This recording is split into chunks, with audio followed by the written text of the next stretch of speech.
Vamos a hablar sobre actualidades en circulación extracorpórea. El doctor Juan Vargas Mancillas tiene doctorado en biología molecular y celular, perfusión extracorpórea y asistencia cardíaca. Él viene de la UMAE 48 del Instituto Mexicano del Seguro Social del Centro Médico Nacional del Bajío. Bienvenido, doctor. Bien, muchísimas gracias. Pues, ¿de qué les voy a hablar? Si hemos visto grandes cosas, pláticas, charlas, ¿por qué decidimos cambiar la charla? Pues básicamente es por darles un panorama, un resumen de lo que se ha venido viendo estos días, en dónde estamos, de dónde venimos y hacia dónde vamos, cómo estamos trabajando. Y la circulación extracorpórea es parte importante del área de circulación, del área de cirugía cardiovascular, cardiología, y es un área que básicamente en muchas áreas, en muchos hospitales, en muchos lugares no se conoce. Hoy, con los avances que tenemos en las salas híbridas, como estábamos escuchando, los nuevos procedimientos, las técnicas que tenemos invasivas y las nuevas técnicas quirúrgicas que nos permiten hacer cada vez más cirugías complejas, los trasplantes, las partes de la preservación de elementos formes, los órganos, así como las nuevas técnicas de criopreservación que se están dando para la protección miocárdica, abren un panorama muy amplio de lo que conocemos hoy por el área de cirugía cardiovascular o la cardiología en sí. Al inicio, la cardiología se empezó a estudiar desde el punto de vista bioquímico, la protección miocárdica, la protección del tejido muscular cardíaco ha sido un gran reto que al día de hoy sigue poniendo grandes retos. Antes lo estudiábamos desde el punto de vista bioquímico, veíamos las funciones bioquímicas, cómo intentar comprender el funcionamiento de la célula cardíaca para poder ayudarle o meter a procesos de isquemia miocárdica y todos esos funcionamientos bioquímicos que se daban en estos procesos. Hoy por hoy la biología molecular entonces nos permite darle otra vista al estudio de la preservación de la célula y de los procesos bioquímicos que se dan en el cardiomiocito. Vean en el tiempo que ha evolucionado esto. Gross, por ejemplo, en el 38, pues empezaba a hablarnos o reporta una niña de 7 años su cierre de un PCA con un diámetro de 6 milímetros y longitud. Vemos ahora los casos que nos presenta el doctor, pues ahora ya cerrar un PCA, pues ya antes esto era la cirugía cardiovascular, era la panacea en 1938, cuando Gross reportó esto, no muchos querían entrarle. Hoy ya es un procedimiento que incluso ya los cirujanos ya básicamente no hacen. ¿Por qué? Porque todo lo hace el intervencionismo. En el 44, él mismo se anima a hacer una sección y sutura, y en el 45, el primer caso de anillo vascular. Para el 48, él mismo está cerrando su primera ventana aortopulmonar. Clafford, en Suecia, en el 44, se anima a corregir la primera coartación de la aorta en un niño de 12 años. Si vemos cómo ha venido la evolución, son 50 años lo que tenemos básicamente en que se inicia la circulación extracorpórea, y estos que son los iniciadores de los procedimientos que hoy se están haciendo y se están actualizando cada día más en la cirugía cardíaca, vemos los grandes adelantos y los avances tan rápidos que se ha desarrollado. Este señor Lilihei, yo no sé si inspirado en 1939 por Frida Kahlo, fue el primero que se animó a utilizar a los padres como bomba de circulación extracorpórea para operar a aquellos niños que tenían alguna afección intracardíaca. Claro, la mayoría de sus casos fueron fracasos, pero se buscaba una alternativa para cómo sustituir el corazón y los pulmones, esa bomba que era tan importante para poder acceder a este tipo de procedimientos. Y no fue así hasta en el 53 que Gibbon, desde el 37 que hacía sus trabajos experimentales, unido con la IBM, en el 53 nos presenta la primera máquina de circulación extracorpórea. Y de allí, al día de hoy, empieza una gran evolución en el área de cirugía cardiovascular, en el área de circulación extracorpórea, con la evolución de diferentes sistemas que nos permitieron que a partir del 53 empezaran a realizarse diferentes cirugías, diferentes intervenciones ya para corregir esas malformaciones congénitas y de adultos, ¿no? Genera una gran evolución que al día de hoy, desde el 1953 a la fecha, seguimos en lo mismo. El principio básico de las bombas de circulación extracorpórea no es otra cosa más que un rodillo que impulsa la sangre a través de un tubo de PVS grado médico y de esta manera se sustituye la función del corazón durante la cirugía cardíaca. Esto entonces nos permite que hoy por hoy, con los circuitos que tenemos, los avances en circulación extracorpórea, cada vez sea más complejo los circuitos y con un material más biocompatible de los diferentes elementos que utilizamos. Pero el principio básico del 53 se sigue utilizando ampliamente. Y hoy vemos entonces estos equipos con diferentes tubos o con tantos tubos aquí llenos de sangre que nos permite llevar a cabo procedimientos que antes era muy complejo llevarlos a cabo, desarrollarlos. Los oxigenadores de membrana, ¿sí?, que cada vez son más pequeños, se utilizan y se adaptan a las necesidades del paciente, las máquinas que son, o lo único que cambia, que son digitales, y con calibración fina de sus radillos. Esto nos permite entonces hoy estar metiendo pacientes de hasta 800 gramos a cirugía de corazón abierto. Con este tipo de sistemas sustituimos incluso con la hemofiltración parte de la función renal durante el procedimiento, que era un gran problema que teníamos en la circulación extracorpórea o en la cirugía congénitos, la sobrecarga de volumen con la cual salían los niños al postoperatorio inmediato. Ahora con estos sistemas de hemofiltración que lo ponemos desde el inicio de la cirugía, regulamos los flujos que queremos hemofiltrar y podemos sacar incluso con balances negativos o muy negativos al paciente para dar oportunidad al anestesiólogo al manejo de líquidos en calidad, en cantidad y aún así que lleguen a la unidad de cuidados intensivos también con balances negativos para que sigan manejando adecuados volúmenes en requerimiento al paciente. Hoy los modelos que tenemos nos miden el gasto cardíaco, nos permiten llevar los tiempos con cronómetros adecuados para cada uno de los eventos que se están llevando durante la cirugía y tener de mejor manera monitorizado a nuestro paciente y saber qué es lo que requiere en cada momento de la cirugía. Los oxigenadores que se pueden alargar o hacer más pequeñas las líneas para hacer procedimientos y evitar hemodiluciones que las que se hacían atrás hace 10, 15 años.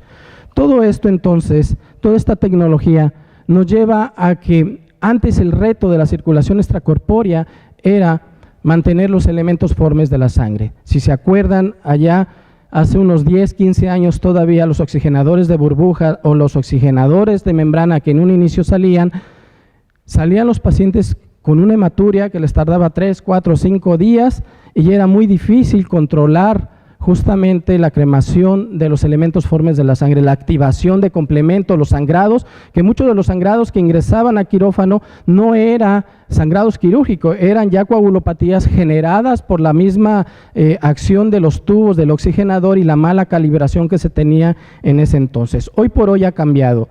Ha cambiado todo esto con la calibración fina, las nuevas cánulas que se están utilizando de alto flujo que permiten que no se generen estas cremaciones, están recubiertas de heparina, algunas de ellas, y esto entonces hoy nos permite llegar a pacientes o hacer soportes en pacientes que antes era muy complejo someterlo.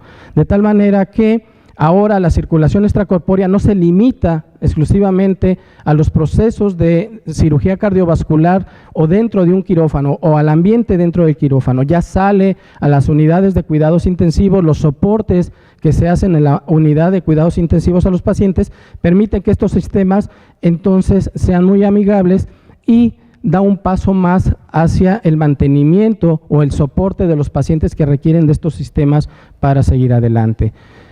El soporte de pacientes, ya no nada más cardiópatas, sino neonatos, que antes era muy complejo, con otras patologías, sepsis por ejemplo, que no tenían que ver directamente con el corazón, ahora son procedimientos que se ven cada vez más seguido se llevan más a cabo de manera más cotidiana dentro de las unidades de cuidados intensivos gracias a los circuitos o a los elementos que hoy tenemos para soportes extracorpóreos.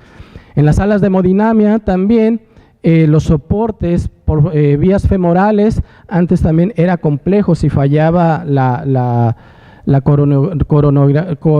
coronografía que le estaban haciendo al paciente o si tenían alguna ruptura del vaso a la hora de estar cateterizando. Bueno, pues ahora tenemos pequeños circuitos extracorpóreos que se conectan por femorales para dar un soporte en las mismas unidades de hemodinamia. Todo esto ha generado que llegó la bomba centrífuga y lo pusieron como la panacea en la circulación extracorpórea. ¿Por qué?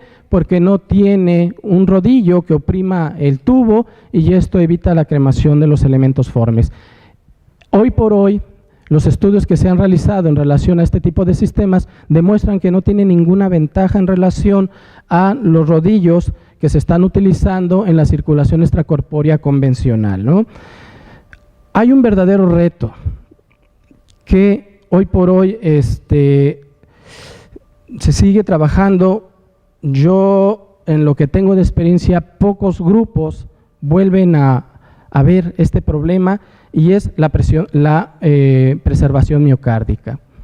Si todos sabemos, somos el grupo que cuando llega a la terapia intensiva el paciente y no se explican si la cirugía estuvo bien hecha, si la anestesia y el anestesiólogo dice todo funcionó perfectamente bien, ¿por qué se murió? Pues por la bomba.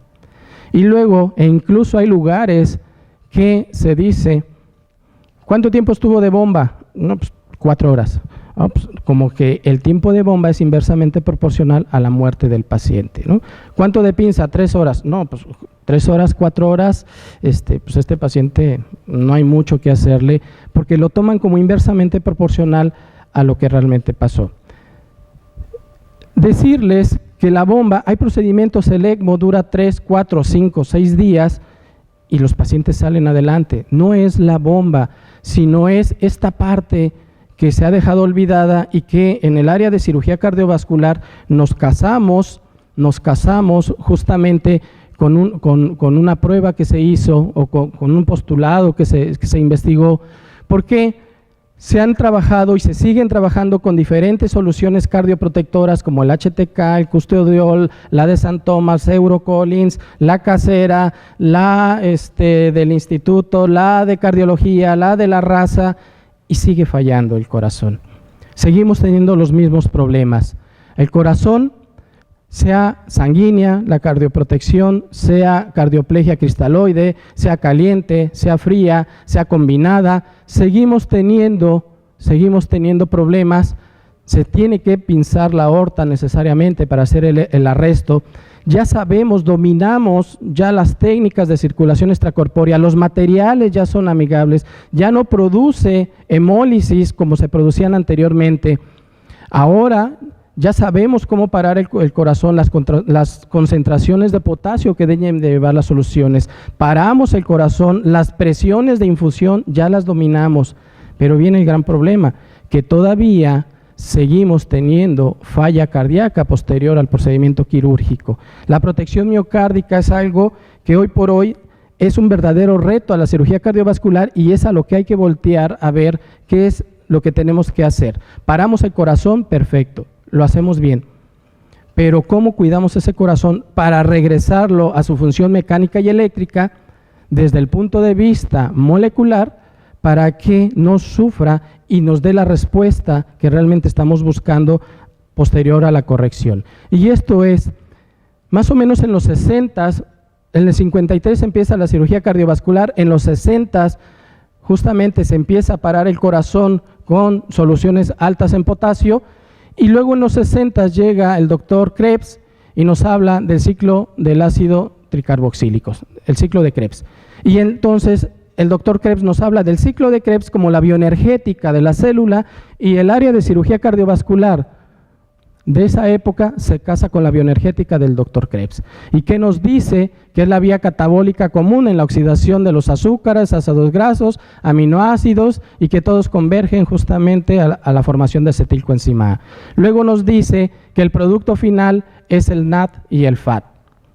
Nos casamos con esa idea y entonces toda la protección miocárdica que se lleva en el pinzamiento de la aorta va dirigida a la bioenergética del ciclo de Krebs y empezamos a poner diferentes elementos del ciclo de Krebs a la solución cardioprotectora para ver este balance que se da entre la isquemia, entre la producción de ATP, el ATP consumido, quién lo regula, que la isquemia, si nos pasamos de isquemia, se va a glucólisis anaeróbica y con esto apoptosis o necrosis de la célula, y luego entonces dicen los cirujanos, bueno, pues el ciclo de Krebs lo protegemos con la solución de cardioplegia, pero más aún le aumentamos velocidad.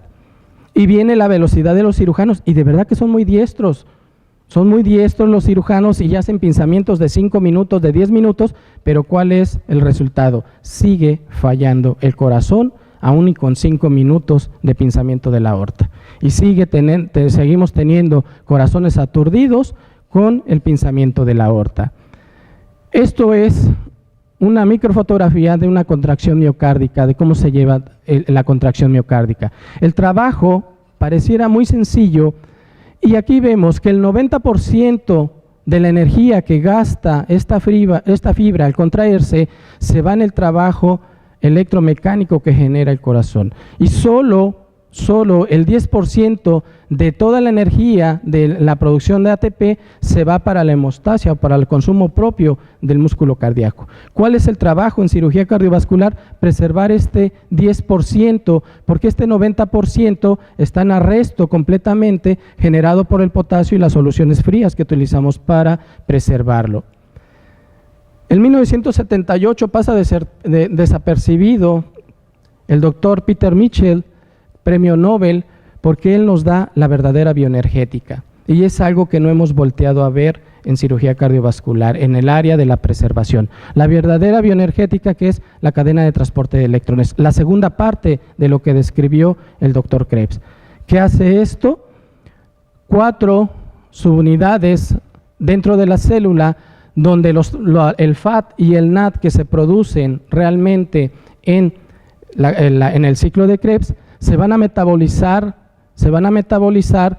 aquí en el complejo 1, ¿sí? La conitasa lleva ese FAT y ese NAT para llevarlo después al complejo 2 y del complejo 2 al complejo 3 entonces se liberan los electrones para llegar al citocromo C. Y en el citocromo C es donde se usa el verdadero oxígeno molecular, que es lo que nosotros respiramos, y no en el ciclo de Krebs, que es muchas de las ideas que se tienen o que tenemos, que el oxígeno se usa en el ciclo de Krebs, y no es en el ciclo de Krebs, es en la cadena de transporte de electrones.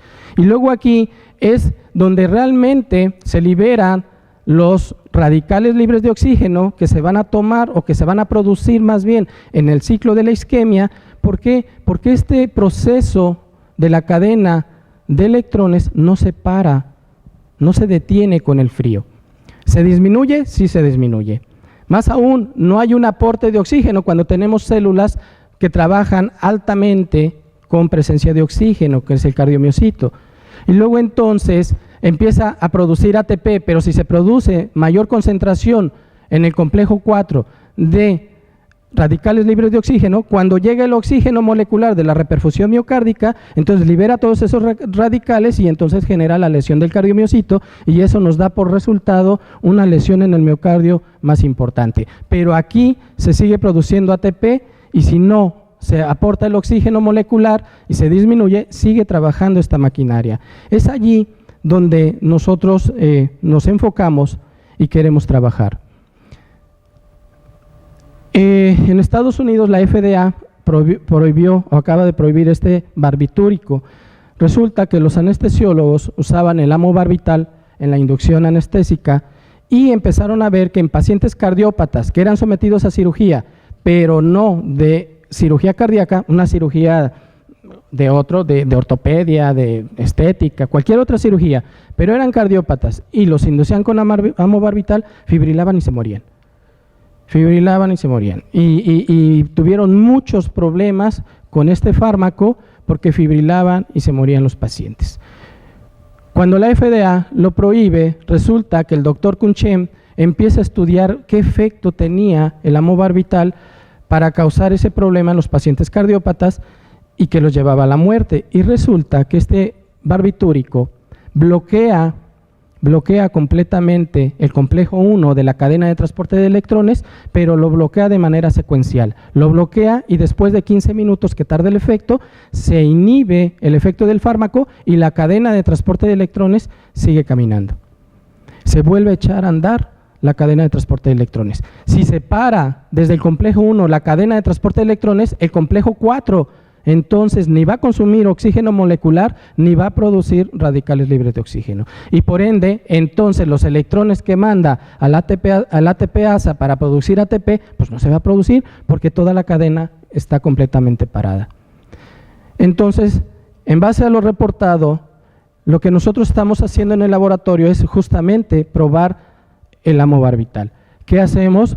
Paramos el corazón en un sistema de Langendorf, en corazones de rata, les producimos isquemia, pasamos la cardioplegia y estamos probando con diferentes concentraciones de amobarbital para ver cuál es realmente el efecto que tenemos en el miocardio de esos corazones que sometemos a isquemia y si somos capaces de recuperar la fuerza mecánica y eléctrica con este fármaco y los efectos hemodinámicos que puede causar el fármaco posterior a revertir ese efecto que tiene de parar de manera secuencial justamente la actividad de la cadena de transporte de electrones. Esto entonces, como podemos ver, nos puede llevar a un trabajo más de la mano. El trabajo, como ya lo venimos viendo, de cirugía cardiovascular, de cardiología, las correcciones que se están dando, los procedimientos híbridos, la problemática que pudiera haber entre cirujanos, hemodinamistas, los anestesiólogos que ahora cada vez se preparan más para estas áreas, es un trabajo completamente de equipo. La evolución que tiene la cirugía cardiovascular hoy por hoy con este tipo de procedimientos no es debido a un solo equipo, es debido justamente a la comunicación que se tiene entre las diferentes áreas que participamos para utilizar o para poner a estos pacientes en mejores condiciones, ¿no? Restituirlos de las diferentes problemáticas y con ello entonces ver que la cirugía cardíaca hoy por hoy tiene que ser una cirugía segura, de baja mortalidad y morbilidad. La filosofía de la corrección temprana, cada vez se están corrigiendo las cardiopatías de manera más temprana. Cirugías paliativas cuando la corrección no es posible. Los resultados tempranos dependen incluso de la complejidad, pero resulta que la complejidad que se está operando hoy no es la misma complejidad que teníamos hace 15, 20 años. No se podían operar los mismos casos. Continuamos evolucionando a través de ¿qué? A través de la comunicación, de formar realmente equipos de trabajo, del esfuerzo cooperativo, ¿sí? De las diferentes áreas que participamos aquí.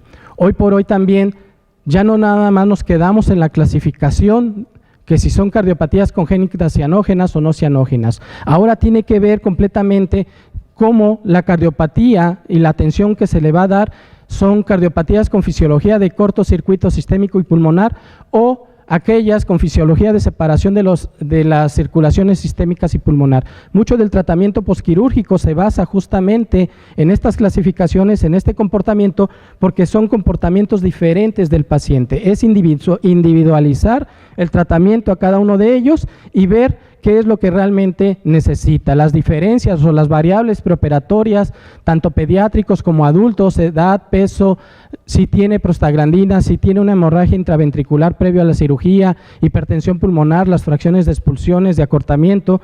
Los diagnósticos son muy importantes. Las variables prequirúrgicas, el tiempo de bomba, cuánto tiempo de bomba se le va a dar, porque ahora va muy en relación el tiempo de bomba, la hemodilulación que se tiene que hacer el paciente en relación a la cardiopatía que se va a corregir. El tiempo de pinzamiento de la aorta va más hacia la protección miocárdica y a la habilidad que tenga el cirujano para corregir ese problema.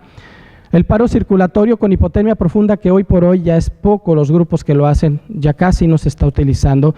Hipotermia profunda y flujo bajo, eso es lo que hoy en las cardiopatías complejas es lo que se está llevando.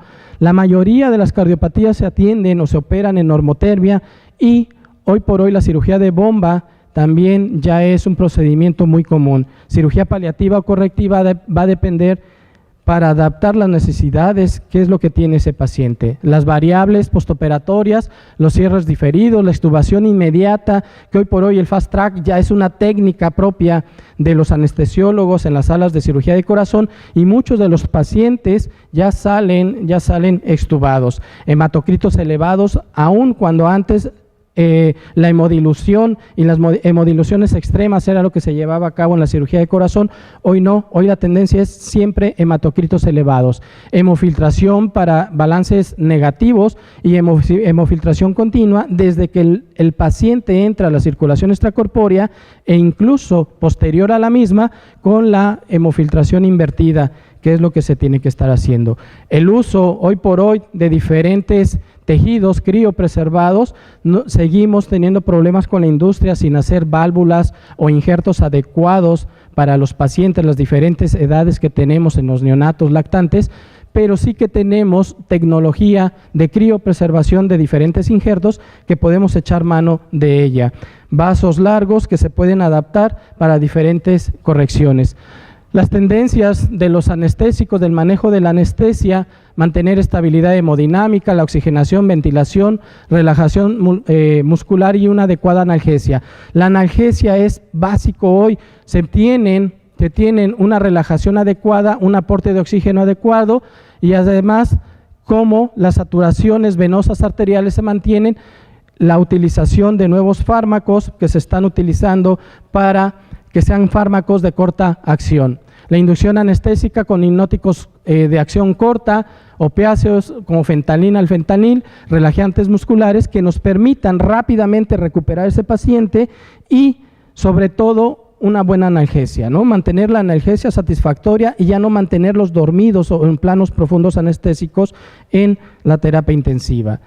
Estas tendencias que hoy por hoy se están utilizando por parte del área de anestesia, utilización de opioides, relajantes musculares no despolarizantes, hipnóticos y bajas concentraciones de halogenados, nos permiten entonces recuperar ampliamente ese paciente o más rápidamente ese paciente y llevarlo a la terapia intensiva para reintegrarlo lo más rápido posible y permitir que los corazones o permitir que el corazón se adapte rápidamente a esa fisiología que se hizo por la corrección por la cual se sometió, y con esto entonces tener más rápidamente fuera de la terapia, el tiempo en terapia intensiva sea más corto de este tipo de pacientes.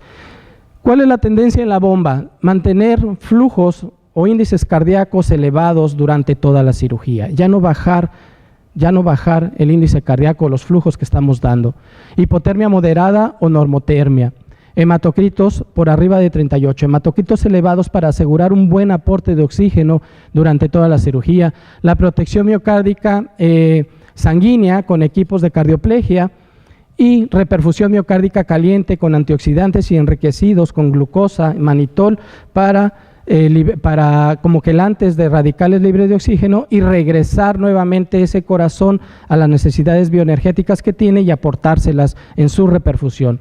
Ultrafiltraciones modificadas y vasodilatadores sistémicos y no utilizar vasopresores durante la bomba porque esto genera una hipoperfusión y nos lleva a lesiones o a síndromes de respuesta inflamatoria sistémicas. Todo esto entonces nos lleva que el mantenimiento en el posoperatorio con las fisiologías, con separación de circulación extracorpórea sistémica y pulmonar, con diferentes patologías, el mantenimiento que se tiene para estos pacientes ha cambiado los criterios. ¿Qué hacen?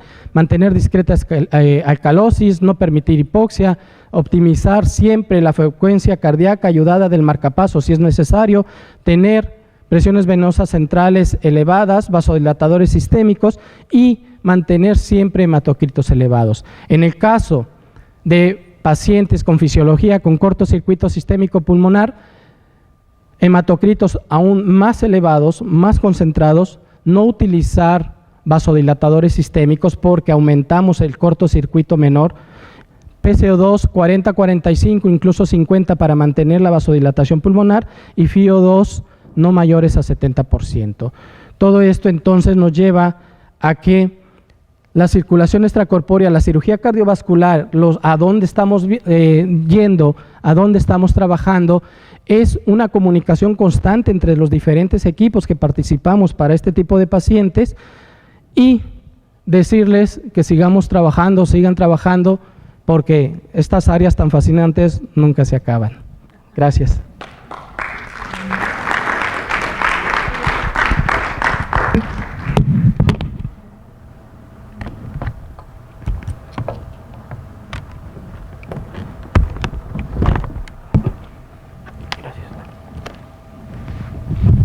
Muchas gracias, doctor.